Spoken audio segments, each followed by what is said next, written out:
This is a quick demonstration of collage using acrylic paint. I have a brush, some water, some paint, and some material that I found in magazines and newspapers that I'm going to collage or attach to my paper here. You can see I've already set it up by taping it down to the board so that the paper doesn't curve or become warped.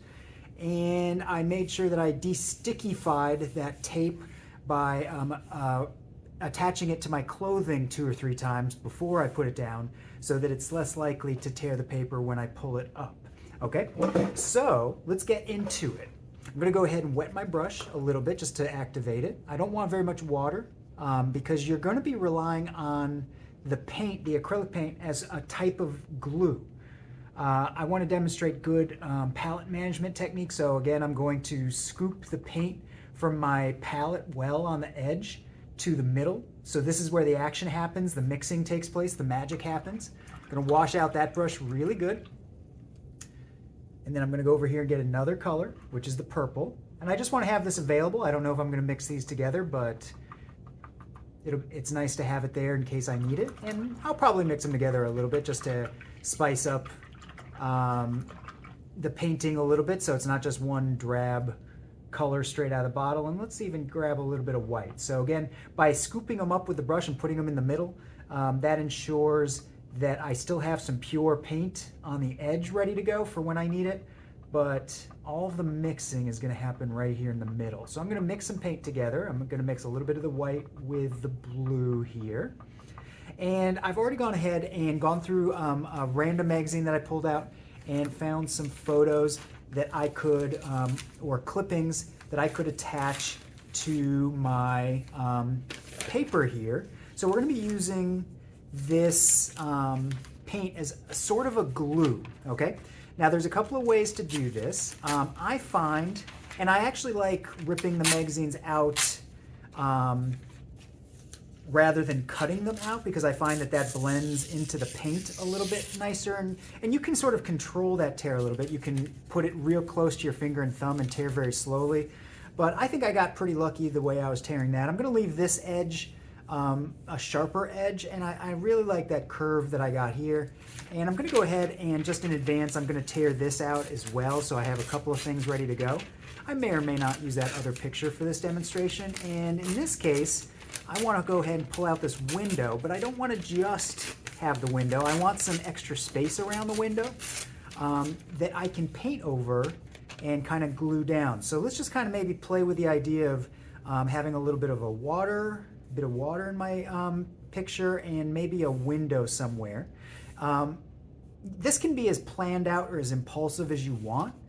You can just sort of layer things on top of each other. But right now what I'm doing is I'm sort of just arranging just these couple of elements around to sort of figure out how they might go best together. So I kind of like the idea of these people, the water being up higher and then the window being down lower. I think that's kind of a little unexpected or less expected.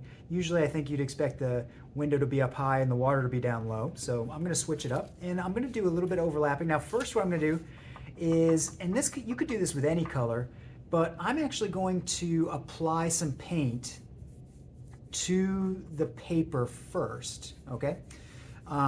You can spread this out, thin it out a little bit with some water, but you don't want it super, super watery, okay? Because you need that paint as sort of an adhesive, okay? So I'm gonna very quickly, and gotta work fast, okay? All right, when you're doing collage, if it dries on you, then it's not gonna be very sticky and what you're trying to attach is not gonna stay. So I think that's good for a start. And now I'm gonna go ahead and lay that down and I'm gonna press it down with my fingers, okay? I'm gonna try and get every bit of that touching the surface. You can do this very carefully, but you're more than likely gonna get a little paint on your fingers. So it's great that I'm wearing an apron that I can just wipe my fingers on if I get some paint on there. And that is great just to kind of get it stuck down a little bit to start with. But then what you're gonna do is you're gonna go in and you're gonna sort of also add some paint. If it's sticking up, you can sort of squish a little bit of paint underneath. And then you're going to, and this is really more of a greenish blue, but why don't we go ahead and just add a little bit of purple in there too, just to, again, to spice it up, give it a little bit of variety. And I don't want to cover the entire picture, although I could. You can see that as I paint over it, you can still see through it because the paint is semi-transparent at this point, meaning you can see through it a little bit. I do want to watch out for those brush strokes on the edge and see like if I actually want to leave those there, but I can always paint over it later.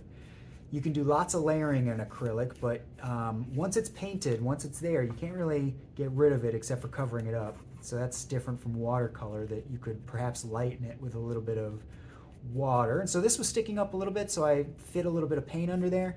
And then I'm gonna go ahead and paint over all of the edges, okay? And that will hopefully keep it flat, okay? So I've got paint all the way around it, overlapping it a little bit, and I've got a little bit of paint underneath it.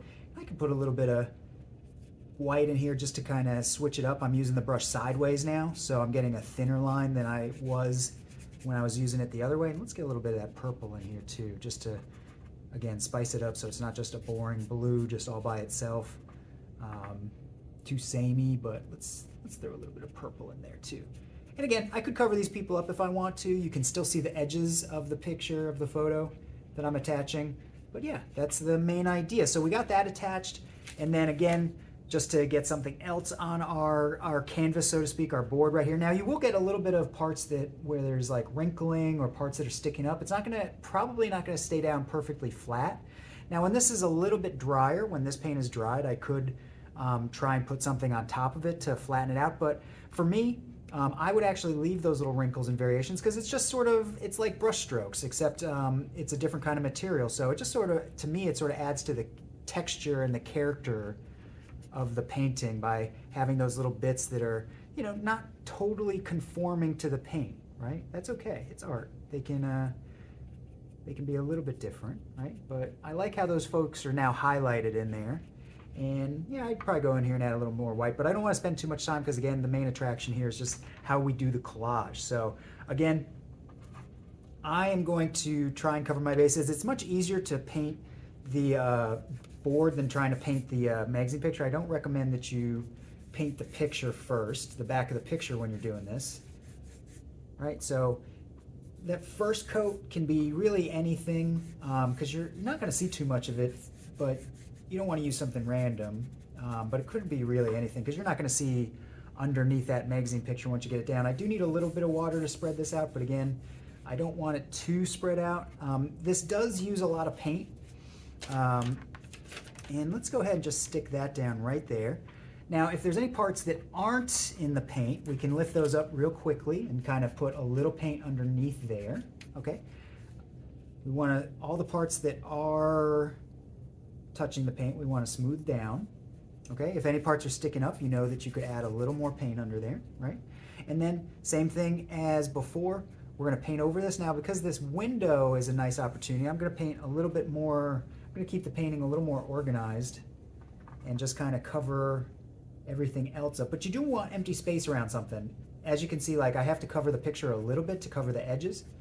So you do need some extra space. If there's something you want to add to your picture, you won't be able to cut it out right to the side. So it might be a little different, okay? And let's have that other window be a little bit visible, but otherwise we're just going to get rid of all the rest of the room. And if I had more layers, I could cover this up more, and I can make the paint a little bit thicker, okay? And now you're kind of getting this kind of strange, dreamy like picture where there's this window and the people looking through the water. Are they looking into the window? Are they seeing the window down there? Or is the window detached from them somehow? Is this like a memory? Are these like different memories sort of floating around together in this sort of interesting space here? Cover up that window a little bit more maybe, or I could cover it up completely. You know, maybe I just want the one window down there just as sort of a fun little surprise. You know, there's no wrong way to do it as long as these things are getting stuck down flat. Last thing I want to show you just real quickly is, again, you can do this with any kind of material.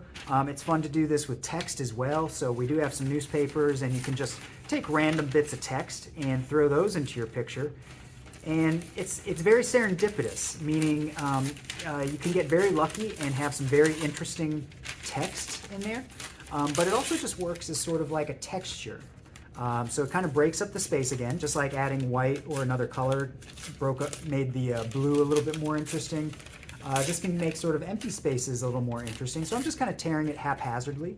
I don't really have a plan for what I want this to look like, but I could if I wanted to spend a little more time, but this is just a quick demonstration. So again, right here, I'm gonna go ahead and put a little bit of paint, and that's actually got a decent amount of water on it. So you'll see through the newspaper that the newspaper is gonna be semi-absorbent. So you're probably gonna see this newspaper, let's see if it absorbs all this water and what happens if it does. So I'm just gonna kind of fill this area right here. And let's see if we get anything interesting. I don't know. So I'm going to stick that down to what I just painted. Again, you got to work very quickly because the acrylic dries very quickly.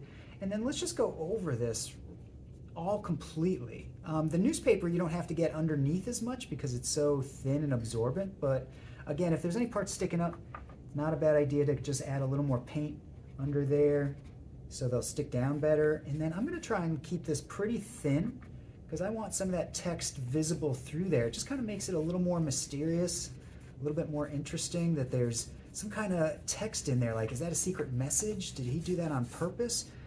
No, not in this case. I just know that sometimes you get some interesting text, and the way that our brains work is we'll look at that text and we'll try and figure out a way that it applies to what's the images around it, right? So this is still abstract because it's very loose, it's non-objective, it's not trying to represent anything from real life, but it's sort of starting to remind me of memories, like how memories work, how memories are just kind of floating around, connected by those synapses in your brain. There might be one right next to another one from a different period in your life. The comparisons are inevitable. Look at that sentence. Isn't that amazing? So I just think that's so fun that I have these two images in here, and then right here I've got that text that says comparisons are inevitable. You know what? Why don't we highlight that? Why don't we highlight that? Kind of box it in right there. That's fun. I love that.